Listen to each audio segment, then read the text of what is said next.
That reminds me, everything reminds me of a story anymore, I swear. Well, I joined a group called the Association Stories my for father told. the Perpetuation of the Pun. It's a, you don't believe it. The Pun Foundation. Boy, your files are a lot better than mine. Well, how does a toothless man eat lamb? I don't know. He licks his chops. Ronnie, Down in Miami Beach. And they were having a 4th of July parade. Snap, crackle, pop. So he comes up with an idea that he wants to be different than anybody else. Everybody else is riding down in their Cadillacs and all that. He rents himself an elephant. He climbs up on this elephant and he goes right on down the street in the 4th of July parade. And after they finished, a friend of his says, well, how'd things go? He says, it was fine. He says, but I don't understand why everybody knew that the elephant I was on was a male elephant. So well, what makes you think that? Because everybody said, look at the schmuck on that elephant. Oh, come on, Gerald. This elephant is in this corral. And there was a jogging track came on by. Here comes this nude jogger. And he evidently had never seen an elephant before, so he suddenly stops as he's jogging in the nude past this corral. He suddenly stops and he looks at the elephant and he puts his foot up on the lower rail. He said, oh, what a weird animal. The elephant turns around, sees this guy staring at him, and he says to the jogger, he says, pardon me, but how do you feed yourself with that small trunk? Oh my God, don't put that on tape. This fellow that hated birds, and as he would walk along the beach, he would throw rocks at the birds. And when he was asked why you did that, he said, because I cannot leave any turn unstoned. Yeah, I heard that one. And the other one was, this fella walked along and painted the back ends of all the boats because he did not want to leave any stern untoned. Oh, there was this ancient order of monks in the Himalayas, and they had a custom that as the sun would come over the mountains, you know, they would all chant, morning, morning. Well, a neophyte monk came into the order, and he was kind of a guy that didn't like to do what everybody else did. Nonconformist. Nonconformist, right. So, at one day when they sat down for dinner, he stood up and he chanted, evening, evening. Well, the head monk was aghast. Something like that. And he leaped to his feet and he said, someone chanted evening. Do you know that girl's name was Barry? I told you, it reminded me of that Indian joke. What Barry? What girl? Our waitress. A Jewish waitress that waited on us. Her name was Barry. Oh, I thought I Let's hear it. thought you Yeah. were Jewish. This is your niece. You didn't hear the conversation. Here's the conversation. There was this Indian chief. That's not it, but sure it is. His name was Shortcake. Come on, that's really stretching the joke. And he died. As you know, as Indians and people are prone to do. Did he get killed or something or just died? He died. So the funeral director came over and he said, we've got to bury this Indian. What? And See that coming You on. left said- before the joke is through. And his wife, the squaw, said, no, no, no, you can't do that. And he said, well, why not? And she said, because squawberry shortcake. He was laughing. I heard it coming. I can see that. Oh, Wait, God. shut up, strawberry. I wasn't listening. Strawberry. Start over. Oh, we gotta explain it. Wait a minute. I missed the last one too. No, I Don't missed the laugh. first part. Don't laugh. Well, this Indian chief, Yeah, listen. Yeah, okay. Now listen. Yeah. his name was Chief Shortcake. Well, unfortunately, he died. Yeah. So the tribe arranged for a funeral director to come over, you know, to take care of the remains. And his wife put up a hell of a fight. And the director said, well, I don't understand. What is the objection? She said, no, no, no. Squawberry shortcake. Oh no!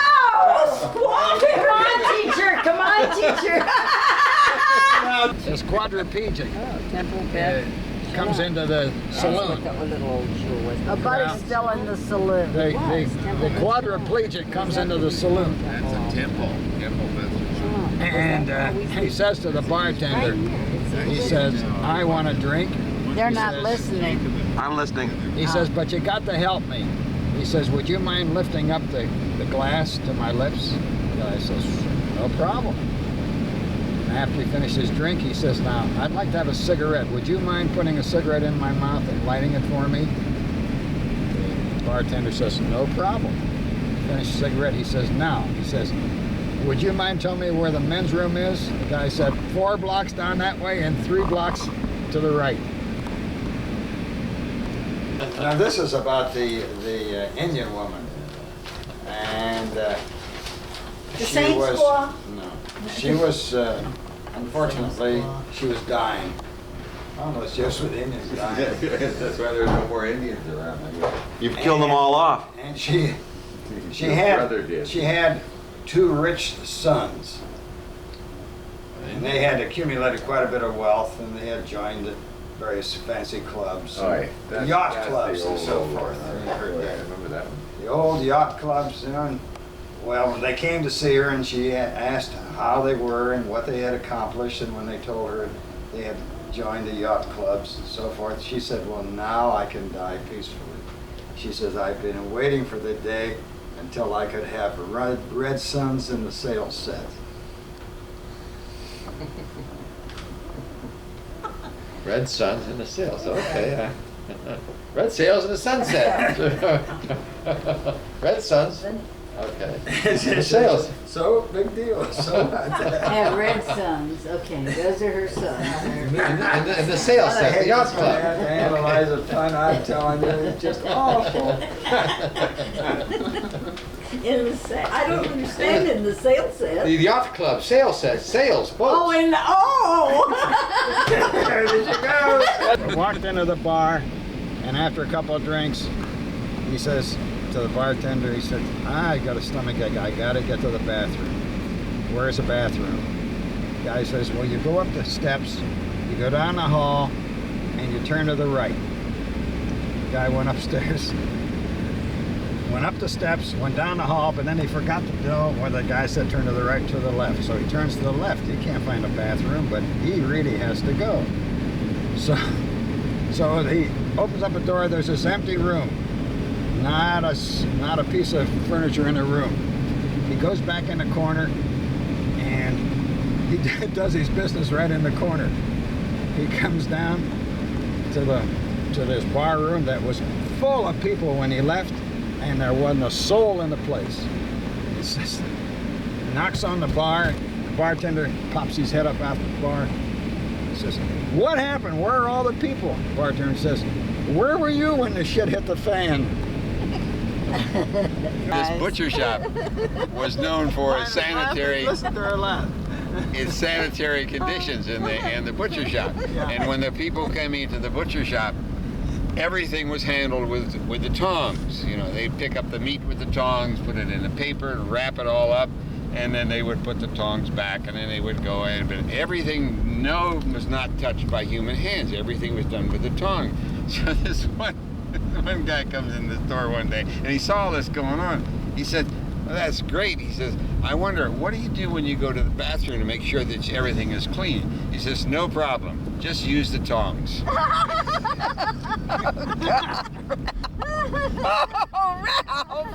He started it. He started it. This guy went. At least mine is a little cleaner. This guy went. This guy went in and swinging doors on it. In comes a dog.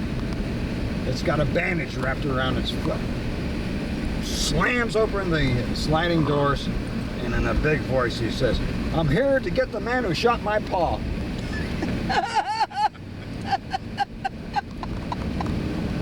So they had a small traveling circus.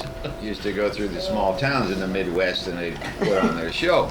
Well, one day they were in this small town and they get ready to put on their show and they discover the elephant is missing. So they put out a call to the sheriff to try to find our elephant, you know.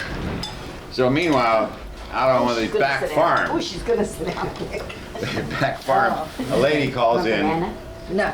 and who had never really seen any wild animals before. See how I answered? All right now. Reflex. Go ahead. I heard it, but Listen, go ahead. Something on, Yeah, go ahead. on the other side. So anyway, so this lady calls in. She'd never really seen any wild animals before, and she calls the sheriff, and she says, "There's a strange animal in my garden." He says, "What's so strange about him?" "Well, he's eating all of my vegetables out of the garden." "Well, so what's so strange about that?" "Well, the thing is, he's got this long tail, and he rips out my carrots, and you wouldn't believe what he's doing with them." When the settlers first arrived on the eastern shores, they used fish to barter with, a medium of exchange. It's the first recorded event of the use of credit cards. Doesn't work. It has to be that cord. They get worse and worse, don't they? I bumped into this friend of mine, he had a long face, and I said to him, "Jimmy, why do you look so sad?" He said, "Well, it's my son. He's got a lot of problems." I said, "Well, what kind of problems you got? I thought he was a nice kid." He says, "Well, he's got a job working in the Big Bear." And I said, "What does he do there?" He said, "Well, he's a packer. He packs the groceries off the end of the after checkout. And he's been working there 3 months. And he finds the job very monotonous.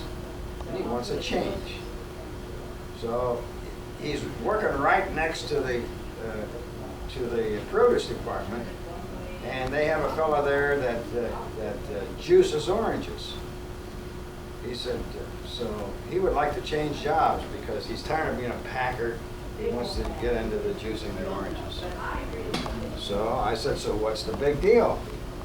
He says, "Well, he talked to the manager of the store and says, I'm tired of being a packer. I want to be a juicer." He says, "I can't do that." So when my kid asked him why I can't do that, he says it's against union rules. I said, "What do you mean union rules?" He says, "Well, baggers can't be juicers." Your wife wants you quick. Your wife wants you. After that, She's your on wife the wants you. How does a trumpet player fix his broken trumpet? He uses toothpaste. Toothpaste.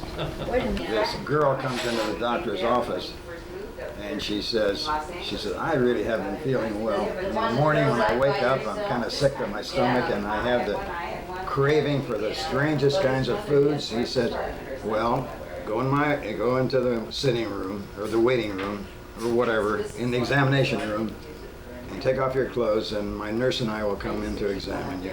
Well, after the examination, he shakes his head and he says, "Come into my office for a consultation."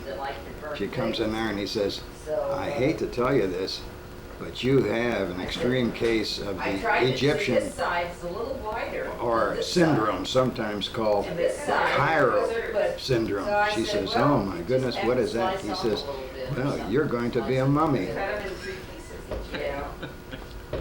A missionary was traveling through Africa, and he'd come to each one of the villages, and he'd talk to the chief of the village to gather the villagers together, and that he wanted to preach them a little sermon. Well, in order to preach them the sermon, he had to promise them some good things would happen because they took the sermon.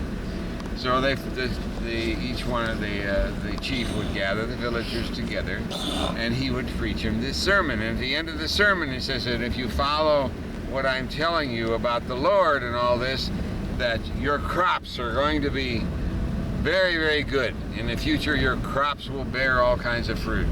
And the villagers would yell, "Mambusa!" And so then he said, not only that, he said, all of your animals, the females will all bear doubles and triplets, and you will get lots of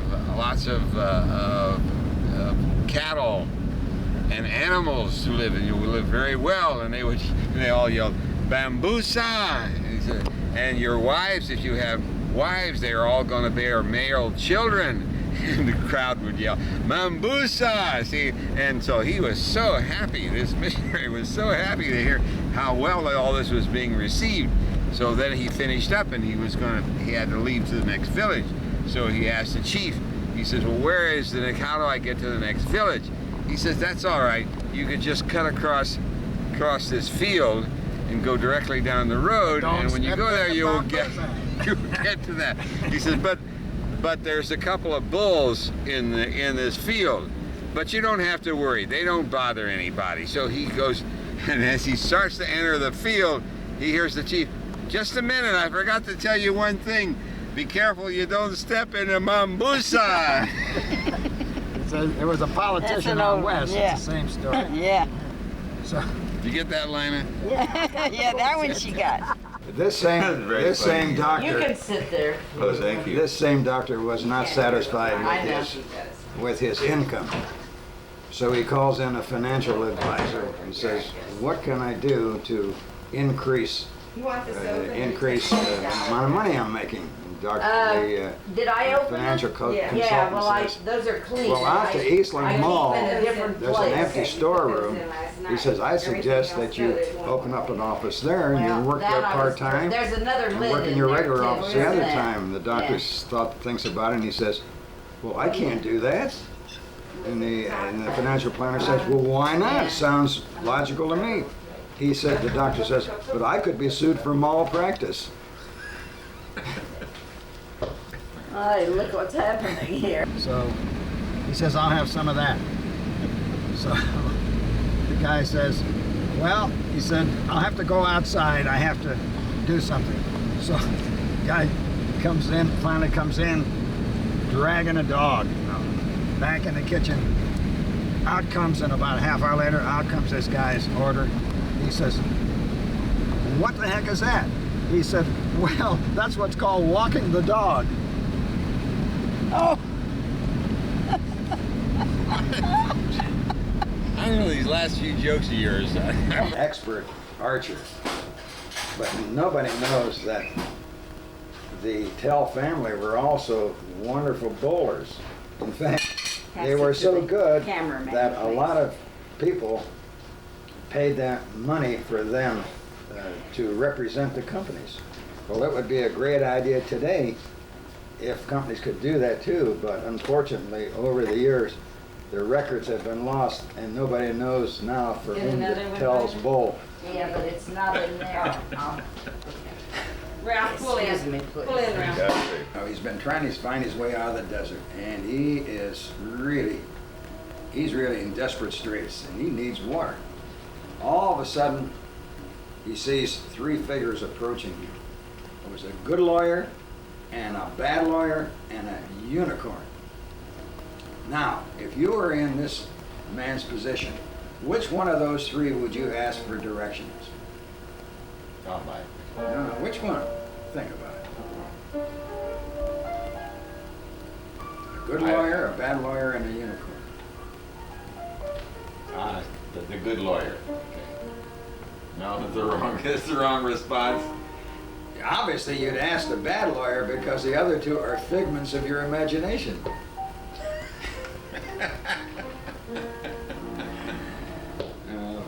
Oh, well. What are you gonna do? Been in the penitentiary for I don't know how many years. Well, he whiled away the time by training bugs, fleas, and so forth. He had a favorite flea that he spent about 2 years training. And this flea could make handstands, could do the splits, could do somersaults. Anyhow, the convict was paroled. So he takes his little flea in a little box. maybe they've heard it. And he walks out and he has to stop to get a drink. So he stops at a bar and the bartender's come over and he says, I'll have a double with a beer chaser. And when the bartender brings me a drink, he opens up the little box, puts the flea down on top of the bar, and he says to the bartender, "Do you see this flea?" The bartender says, "Oh, you mean that one?"